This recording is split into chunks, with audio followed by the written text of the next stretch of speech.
అనకాపల్లి జిల్లా ఎన్టీఆర్ స్టేడియంలో walkers club ఆధ్వర్యంలో సాంప్రదాయ పద్ధతిలో భోగి వేడుకలు ఘనంగా నిర్వహించారు. ఈ కార్యక్రమానికి ముఖ్య అతిథిగా స్పీకర్ చింతకాయల అయ్యన్న పాత్రుడు హాజరై భోగి మంటల కార్యక్రమాన్ని ప్రారంభించారు. గంగిరెద్దులకు హారతులిచ్చి ఆ తర్వాత పిల్లలకు గాలిపటాలు పంపిణీ చేశారు.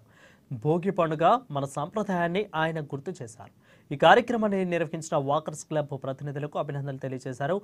అందరూ తెలుగు పండుగను కుటుంబ సభ్యుల సమక్షంలో ఆనందంగా జరుపుకోవాలని అయ్యన్న పాత్రుడు సూచించారు.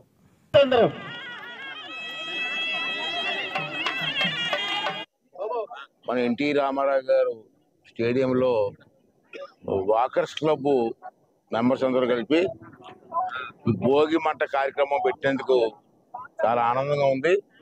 వారికి అభినందనలు తెలియజేస్తాను.